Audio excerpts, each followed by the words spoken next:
તમે ભવિષ્ય માટે તૈયાર સીએનબીસી બજારના ઇબિક્સ કેશ સ્ટુડિયોમાં પ્રવેશી રહ્યા છો. નમસ્કાર, અમારી આ ખાસ રજૂઆતમાં તમારું સ્વાગત છે. આપની સાથે હું છું અદિતિ યાજ્ઞિક અને આગળ વધીએ. કોઈ પણ દેશ માટે ફાઇનાન્સ અર્થતંત્રની સાચી સ્થિતિ વર્ણવે છે. હાલ નિફ્ટી ઇન્ડેક્સની અંદર પણ અંદાજે 37% જેટલું આ સેક્ટરનો ફાળો છે. ક્રેડિટ પોલિસી બાદ બેન્કિંગ અને ફાઇનાન્સ સેક્ટર કઈ દિશા પકડશે તેના પર વધુ વિશેષ માહિતી લઈશું અને આગળ સેક્ટર પર આખું એનાલિસિસ કરીશું. મારી સાથે આ શો દરમિયાન જોડાશે ટર્ટલ વેલ્થના રોહન મહેતા અને સાથે જ માર્કેટ એક્સપર્ટ પ્રતીત પટેલ પણ. સ્વાગત છે આપ બંનેનું આ શોની અંદર. અને સૌથી પહેલા એક હિસ્ટોરિકલ જે પર્સપેક્ટિવ રહ્યું છે એનાથી શરૂઆત કરીએ. પ્રતીત, વેરી ગુડ આફ્ટરનૂન.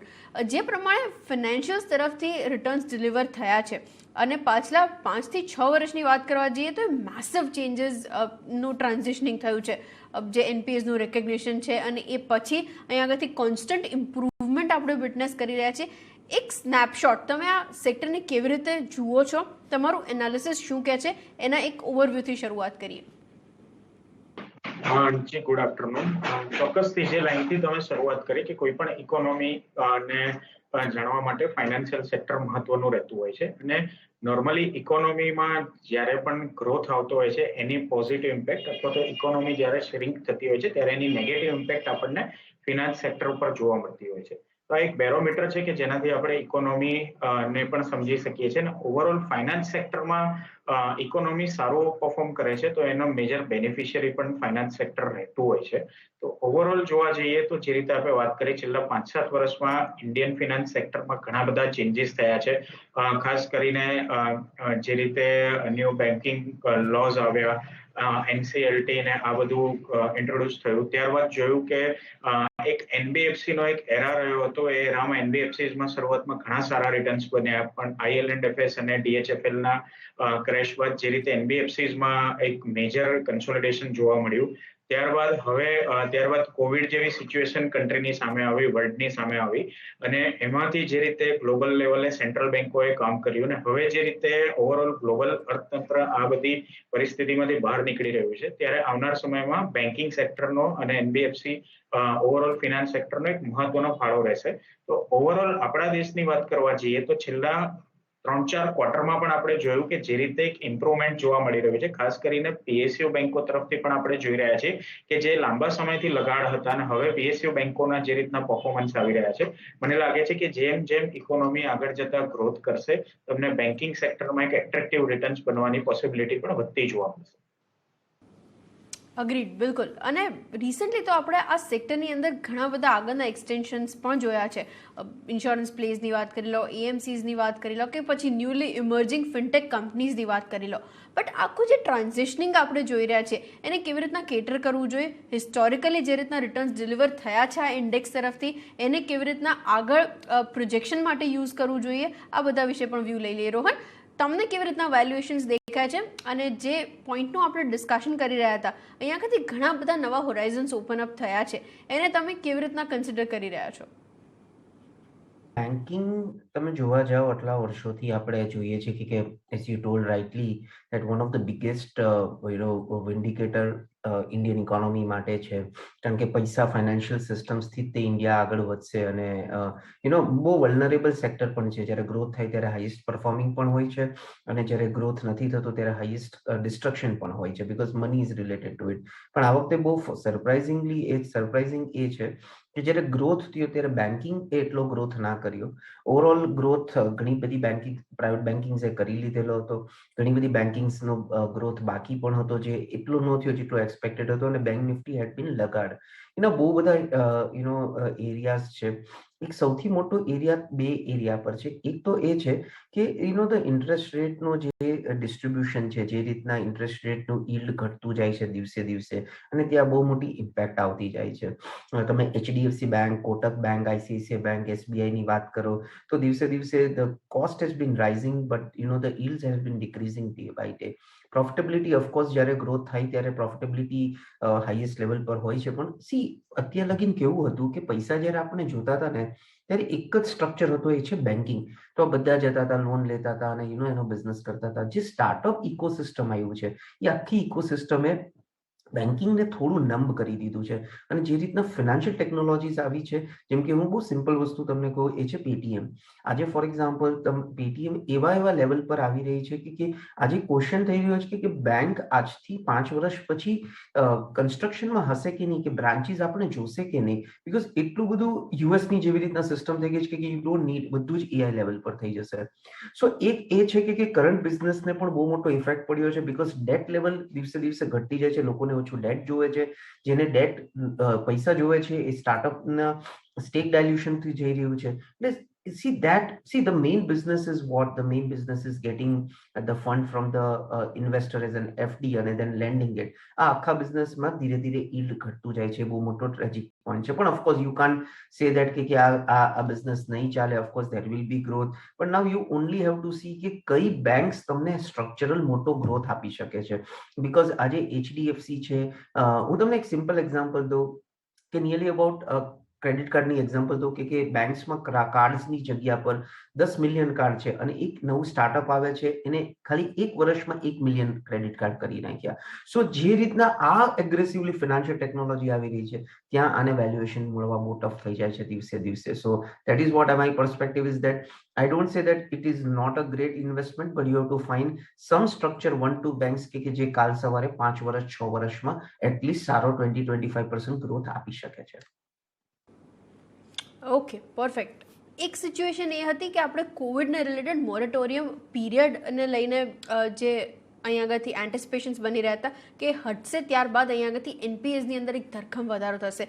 ઇનફેક્ટ આરબીઆઈના અમુક સ્ટેટમેન્ટ્સ હતા કે અસેટ ક્વોલિટીની અંદર આપણે કદાચ થોડાક ચેલેન્જિંગ ટાઈમ્સ વિટનેસ કરીએ, કેમ કે આપણે આ ડિસ્ટ્રપ્ટિવ ફેઝમાંથી પાસ થઈ રહ્યા છે, ડિસ્ટ્રક્ટિવ રાધર. તો એ સિચ્યુએશન બાદ પણ થોડુંક વધારે કંટ્રોલ્ડ મેનરની અંદર આપણે બેન્કિંગના પરફોર્મન્સીસ જોયા છે અને રિલેટિવલી જે ડિમાન્ડ ટ્રાન્સલેટ થઈ રહી છે, જે સ્ટ્રેસ સેક્ટર્સની આપણે વાત કરી રહ્યા છે, પાવર છે, મેટલ છે, ટેલિકોમ છે, ત્યાંથી પણ હવે થોડાક પોઝિટિવ સાઇન્સ આગળ ઇન્ડિકેટિવ દેખાઈ રહ્યા છે કે ત્યાંથી પેન ઓછો થાય છે. પ્રતીત, આપની તરફથી એક આઈડિયા, બેન્કિંગ નેમ્સની વાત કરીએ, બટ આ બધા પોકેટ્સની અંદર પણ થોડુંક વધારે સારા રિકવરીના જે સંકેતો મળી રહ્યા છે અને તમે કેવી રીતના ડીલ થતા જુઓ છો? અસેટ ક્વોલિટી જ્યારે સુધરી રહી છે, સ્લિપેજીસની અંદર એક કોન્સ્ટન્ટ ઘટાડો વિટનેસ કરી રહ્યા છે આપણે. એનબીએફસીઝ કે હાઉસિંગ ફિનાન્સ કંપનીઝની વાત કરીએ, ત્યાં પણ એક demand generation massive as of now witness થઈ રહ્યું છે. તમે કયા પોકેટ્સ માટે બુલિશ છો અને એસેટ ક્વોલિટીની જ્યારે આપણે વાત કરી રહ્યા છે એની અંદર તમારું એન્ટિસિપેશન શું છે અહીંથી નેક્સ્ટ હાફ માટે એટલીસ્ટ? જે ચોક્કસથી જે રીતના એક મોરેટોરિયમ પછી એક એક્સપેક્ટેશન હતી, એના કરતા સારી રીતે બેન્કિંગ સેક્ટરમાં સુધારો જોવા મળ્યો છે. ખાસ કરીને જે રીતે મેં પહેલા પણ જણાવ્યું કે પીએસયુ બેંકો તરફથી જે રીતની એસેટ ક્વોલિટી જોવા મળી રહી છે, જે રીતનો સુધારો જોવા મળી રહ્યો છે, એ અગેન એક્સપેક્ટેશન કરતા ઘણું સારું છે. અને મને લાગે છે કે સેકન્ડ હાફની આપણે જ્યારે વાત કરી રહ્યા છીએ ત્યારે કદાચ પીએસયુ બેંકો હજુ પણ ઘણું સારું પરફોર્મ કરતા જોવા મળી શકે છે. છેલ્લા લાંબા સમયથી આપણે જોયું કે જે પીએસયુ બેંકો હતી એ ખાસ કરીને બેલેન્સ શીટ સુધારાના જે ટાઈમમાં રહી એવા સંજોગમાં પ્રાઇવેટ બેંકોએ ઘણું સારું પરફોર્મ કર્યું અને પ્રાઇવેટ બેંકોએ ઘણો સારો માર્કેટ ગેઇન પણ આ સમય દરમિયાન કર્યું. પરંતુ જેમ જેમ હવે પીએસયુ બેંકોની એસેટ ક્વોલિટી સુધરી રહી છે અને વેલ્યુએશન ગેપ જે રીતે વધી રહ્યો છે, મારી દ્રષ્ટિએ આવનાર સમયમાં પીએસયુ બેંકો ફરીથી એક આલ્ફા જનરેટ કરી શકે છે કમ્પેર ટુ પ્રાઇવેટ બેંક્સ. આપણે છેલ્લા થોડા સમયમાં જોયું એચડીએફસી બેંકના યર ડેટના રિટર્ન્સ જોઈએ તો એ કોઈ ખાસ રિટર્ન્સ નથી, પરંતુ એની કમ્પેરિઝનમાં આપણે એસબીઆઈના રિટર્ન્સ જોઈએ તો એ ઘણા મેસિવ જોવા મળ્યા છે. તો મને લાગે છે કે સેકન્ડ હાફમાં પણ આપણે આ જ પ્રકારની મોમેન્ટમ આવતા જોઈએ એવી સંભાવના બની શકે છે, કારણ કે જે રીતે એસેટ ક્વોલિટીમાં ખાસ કરીને પીએસયુ બેંકોએ સુધારો બતાવ્યો છે.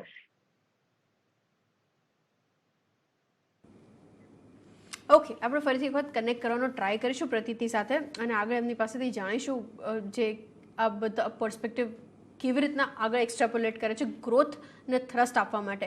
ત્યાં સુધી રોહન પાસેથી એક વ્યૂ લઈ લઈએ in terms of cost of borrowings. Constant જે કોસ્ટ ઓફ બોરોઈંગ્સ છે અત્યારે આપણે કમ્ફર્ટ લેવલ્સ પર જોઈ રહ્યા છીએ રોહન, જેના લીધે નિમ્સની અંદર વધારો આવતો દેખાઈ રહ્યો છે. એવરેજ જો એનઆઈઆઈઝ ગ્રોથની વાત કરવા જઈએ તો એ પણ ઘણા બધા એનાલિસ્ટ અને ઘણા બધા બ્રોકરેજ રિપોર્ટ્સે સજેસ્ટ કર્યા છે કે અહીંથી ડબલ અપ થતું દેખાશે. આરઓઈઝની અંદર ઇમ્પ્રુવમેન્ટ, એસેટ ક્વોલિટીની અંદર ઇમ્પ્રુવમેન્ટ, આ બધું ક્યુમ્યુલેટિવલી તમે કેવી રીતના વિટનેસ કરો છો? પીએસયુ બેંક્સ વર્સિસ પ્રાઇવેટ બેંક્સની વાત કરવા જઈએ તો પીએસયુનું તો ક્લસ્ટર જ થોડું કાઇન્ડ ઓફ શ્રિંક થઈ રહ્યું છે પ્રાઇવેટ બેંક્સની કમ્પેરિઝનમાં. તમારો ઇન્ટરેસ્ટ એરિયા ક્યાં બને છે વધારે? આઈ થિંક સો બંનેનું પોઝિટિવ નેગેટિવ બહુ સ્ટ્રક્ચરલ છે. ઓલાનું જે પ્રાઇવેટ છે એનું સ્ટ્રક્ચર ગ્રોથ થઈ ગયો છે લાસ્ટ 10 વર્ષમાં. આપણે જોયું કે જેટલી બી પ્રાઇવેટ બેંક્સ હતી જેને કન્સિસ્ટન્ટ ગ્રોથ કર્યો, સ્પેસિફિકલી ખાલી બે જ બેંકની વાત કરી શકીએ છે, HDFC બેંક અને કોટક બેંક, કારણ કે ICICI અને Axis has not been that great specifically. So એ લોકો એક્સ્ટ્રા ઓર્ડિનરી મેનેજમેન્ટ, NPA ના આવવા દીધું, ગ્રોથ સ્ટ્રક્ચર કર્યો, ગ્રોથ કરતા ગયા અને બહુ સારું કન્સિસ્ટન્ટ પરફોર્મન્સ દેતા ગયા. તમે HDFC ની વાત કરો તો HDFC is more a process oriented bank, અને then you talk to Kotak is more people oriented bank. પણ Kotak implies more valuation because it is growth બહુ સિસ્ટમેટિકલી સેડેન્ટરી ગ્રોથ કરી રહી છે. સો આ બેમાં ગ્રોથ કન્સિસ્ટન્ટ આવી રહ્યો છે. C now it is all about expectation also, right? કે કોઈને એવું હોય કે 15-18% કેગર જોવે છે, કન્સિસ્ટન્ટ ગ્રોથ જોવે છે અને બેંકમાં કોઈ મગજમારી નથી જોતી, તો I think so HDFC bank or Kotak bank is an amazing investment. બહુ વિચારવાની જરૂર જ નથી, કારણ કે કન્સિસ્ટન્ટ ગ્રોથ છે, પ્રૂવન ટ્રેક રેકોર્ડ છે અને એક ઇન્કમ એવી છે જે કન્સિસ્ટન્ટ ટ્રેક રેકોર્ડ અને એક્સ્ટ્રીમલી એગ્રેસિવ બિઝનેસ છે. હું તમને એક એક્ઝામ્પલ આપું. I have a very good friend of mine કે જે વાઇફ છે એ HDFC બેંકની બહુ મોટા લેવલ પર એમ્પ્લોય છે અને હસબન્ડ છે એ DSA છે અને he does લોન. આજે હું કોઈ લોન લેવા જાઉં છું તો એના હસબન્ડ પાસેથી લેવા જાઉં તો વાઇફ મને પૂછે છે કે તે મારી પાસેથી કેમ નો લોન લીધી. And that is HDFC culture, very aggressive. They want everybody to get business with them, અને that is how they are working. Now coming to value, now value proposition એ છે એ I think so is public bank, and specifically only one bank in public, and that is SBI. Nearly about 30,000 crore rupees નો profit કરી રહી છે. જેટલી બી balance sheet ગંદી હતી એ બધી clean થઈ ગઈ છે અને હવે અહીંયાથી વધારે ને વધારે ગ્રોથ કરી શકશે because now the professional management is coming. કાલે જ હું શો પર બોલ્યો હતો કે એક ટાઈમ હતો જ્યારે આપણે મસ્તી કરતા હતા કે SBI લંચ ટાઈમ માટે people end up with. Now that is not the culture. So if you are looking for a good growth, then SBI is a proposition, and if you are looking for a systematic consistent growth, then I think so private bank HDFC Kotak is there. So our expectation ekdam clear થવું જોઈએ. Now coming to the part of the NPAs and stuffs and interest rate and dilution and macro, these are subjective because a quarter on quarter change થતું રહે as per the economy changes, GDP changes, inflation આજે 12% પર છે. So that is also a very big concern for this all things. But overall, as an investor point of view, growth you will get it in PSU currently in SBI, and a consistent performance you can get in Kotak or HDFC Bank. Okay, બિલકુલ એની ઉપર આપણે ખાસ ધ્યાન રાખતા રહીશું કેવી રીતના turnout થાય છે. ક્વિકલી એક બ્રેક લઈ લઈએ, બ્રેક બાદ પાછા ફરીને આગળ ડિસ્કશન કરીએ. પ્રીતિત આપણી સાથે જોડાઈ ચૂક્યા છે તો એમનો જે આન્સર બાકી હતો એની ઉપર પણ આગળ નજર કરીશું.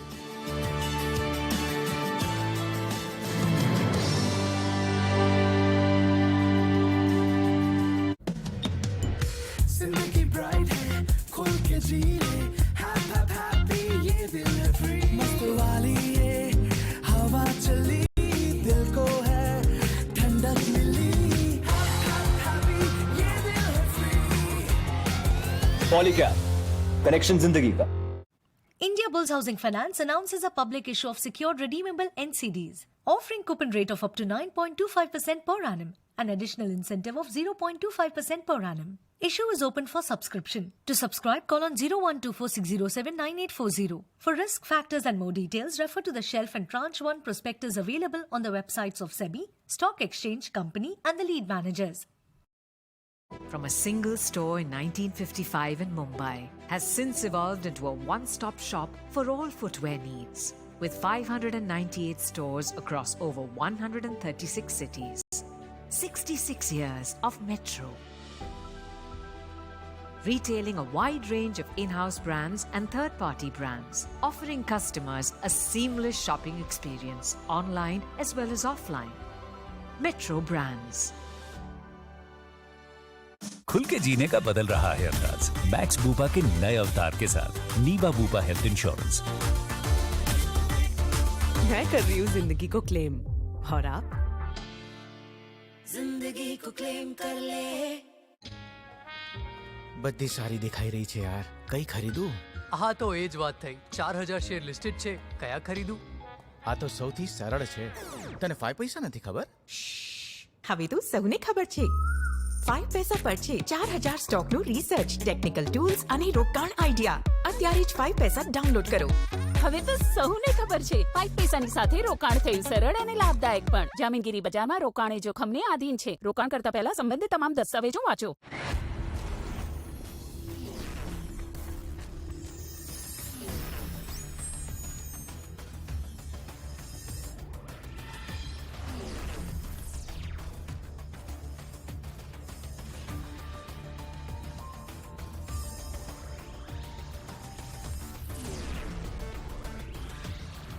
This is CNBC Bajar Newsroom, powered by Ebix Cash.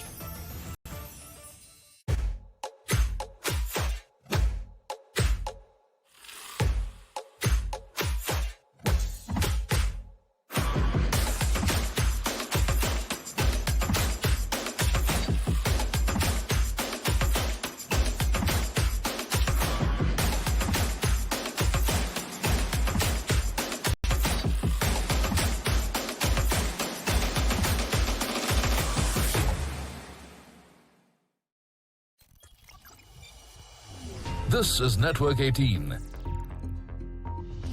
and you are watching CNBC Bajar, powered by Ebix Cash. Ebix Cash, हर खुशी के लिए काफी है.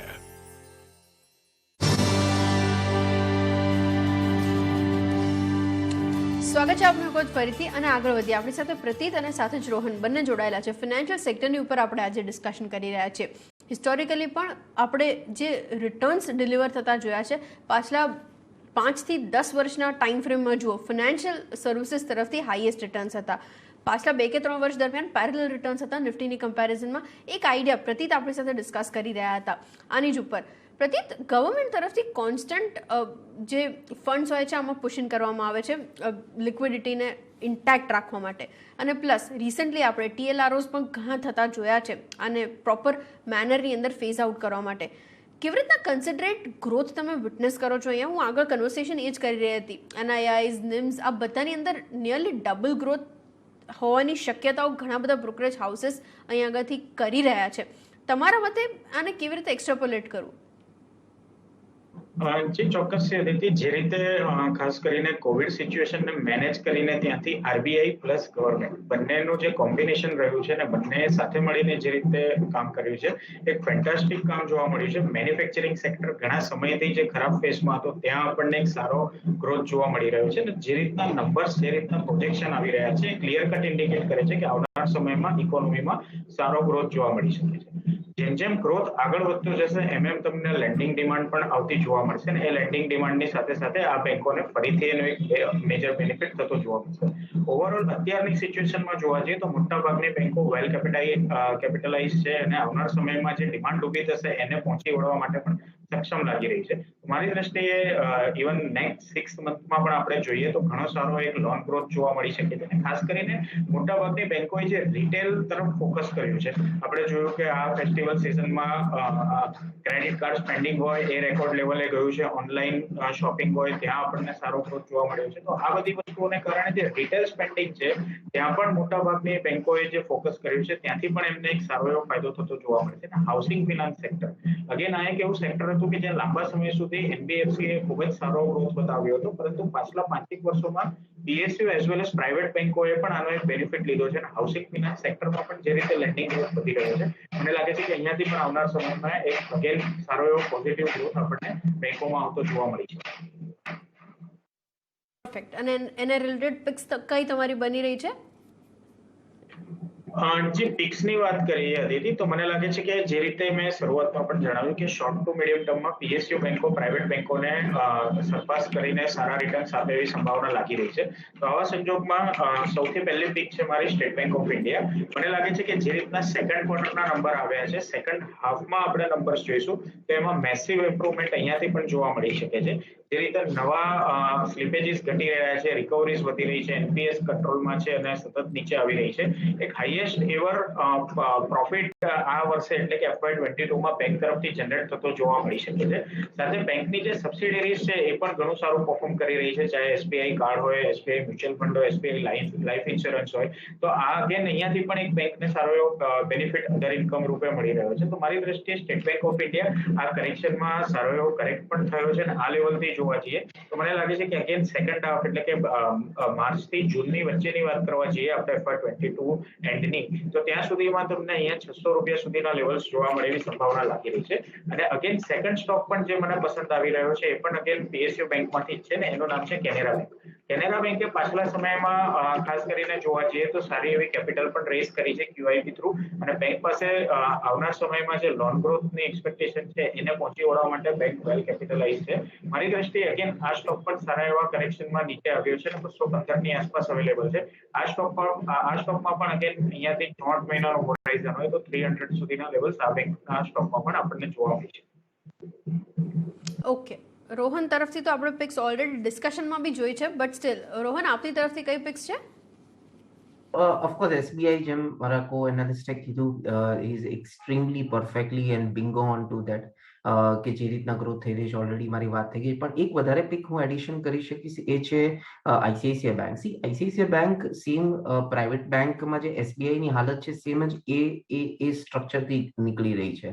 અને ICICI બેંક બિંગ ટેકનોલોજીમાં એક્સ્ટ્રીમલી સ્ટ્રોંગ, સુપીરિયર મેનેજમેન્ટ અને હવે સ્પેસિફિક વેરી એગ્રેસિવ. સો ફિનટેકમાં જો બહુ સારું કામ કરી શકતું હોય તો આખા જ બેન્કિંગ સ્ટ્રક્ચરમાં ICICI bank is a very good thing. So expecting somewhere around ICICI bank to double in 1 to 2 years. So ICICI Bank and SBI Bank looks very well. આપની તરફથી સેકન્ડ પિક કઈ છે પ્રતીત? અદિતિ, જે રીતે મેં જણાવ્યું કેનેરા બેંક રહેશે. કેનેરા બેંક જે રીતે મેં વાત કરી કે વેલ કેપિટલાઇઝ છે ને આવનાર જે લોન ગ્રોથની એક્સપેક્ટેશન છે ને પહોંચી વળવા માટે સક્ષમ છે. એસેટ ક્વોલિટી કંટ્રોલમાં છે ને આગળ જતા એમાં સારા ઇમ્પ્રુવમેન્ટની સંભાવના છે. તો definitely state bank of India, Canara bank આ બંને સ્ટોકને ધ્યાનમાં રાખી છે. ઓકે, બિલકુલ. તો એક કન્સેન્સસ બાય SBI ની ઉપર અને એની સાથે જ બીજા બે કાઉન્ટર્સ જેને ખાસ ધ્યાન રાખવા જોઈએ એની અંદર કેનેરા બેંક છે અને સાથે જ ICICI બેંક છે. કેવી રીતના આ રિઝલ્ટ્સ વર્કઆઉટ કરે છે એની પર આપણે ધ્યાન રાખતા રહીશું. બટ એક ક્વિક ક્વેશ્ચન, કેમ કે આપણે ફિનાન્શિયલ્સની ઉપર ડિસ્કશન કર્યા છે, એના જે એક્સટેન્ડેડ સેક્ટર્સની આપણે વાત કરી, ફિનટેક્સ છે, EMCs છે, ત્યાં ક્યાં વધારે વેલ્યુ જનરેટ થાય એવું તમે વિટનેસ કરી રહ્યા છો? રોહન, આપની તરફથી એક ક્વિક જવાબ અને પછી ક્વિકલી આપણે પ્રતીત પાસેથી પણ એક વ્યૂ લઈ લઈએ. આઈ થિંક સો આખા ફાઇનાન્શિયલ સેગમેન્ટમાં મને સૌથી મોટું એવું લાગે છે દેટ ઇઝ પેટીએમ. હવે આગળ જતા કેટલો 1-2 ક્વાર્ટર પછી નક્કી થશે ઓફકોર્સ, પણ જે રીતના પેટીએમ પેન આઉટ થઈ રહ્યું છે બધી જ જગ્યાએ પેટીએમ છે. Every place from small shop to the biggest shop. And જે રીતના એ લોકો ડિસ્ટ્રીબ્યુશનમાં આવી રહ્યા છે, Aditi you will be surprise they are coming in distribution of PMS also. અને તમે મારું PMS ખાલી તમે ત્યાંથી ક્લિક કરીને બાય કરી શકશો. I am not telling this, but I am telling કે હોલ સ્ટ્રક્ચરમાં they are coming very well. અને એક એવી વસ્તુ છે જે ગ્રોસલી સ્પ્રેડ છે અને specifically they are doing exceptionally well અને બધાનો બિઝનેસ ડિસ્ટર્બ કરે એવી તાકાત છે. So for me Paytm would be a very very big contender of wealth creation. Okay, perfect. Prateet, quickly, મારી પાસે ટાઈમ બહુ જ ઓછો છે, તમારી આની ઉપર એક પર્સપેક્ટિવ. જી, AMC અને ઇન્સ્યોરન્સ આ બંને સેક્ટર અહીંયાથી 5-7 વર્ષ સુધી ડબલ ડિજિટ ગ્રોથ બતાવવા માટે તૈયાર છે. તો મારી દ્રષ્ટિએ આ બંને સેક્ટરમાં એક હાઈ ગ્રોથ આપણને જોવા મળી શકે છે. અને આ કંપનીઓ આ સેક્ટરની જે ન્યુલી લિસ્ટેડ થઈ છે છેલ્લા 3-4 વર્ષોમાં, એ કંપનીઓ પણ આગળ જતા એક સ્ટેડી અને માર્કેટ કરતા વધારે સારું રિટર્ન્સ આપી છે. ઓકે, પરફેક્ટ, ફાઇન ફિનિશ હતું આ. એની સાથે જ આ શોને પણ હું અહીંયા જ રેપ કરી રહી છું. આભાર આપનો પ્રતીત અને સાથે જ રોહન, આ બંનેનો જોડાવા માટેના કમ્પ્લીટ એનાલિસિસ દર્શકો સાથે શેર કરવા માટે. ત્યારે જ આ શોમાં અત્યારે આટલું જ. મને બી આપશો રજા. વધુ સમાચારો માટે આપ જોતા રહો CNBC બજાર. નમસ્કાર.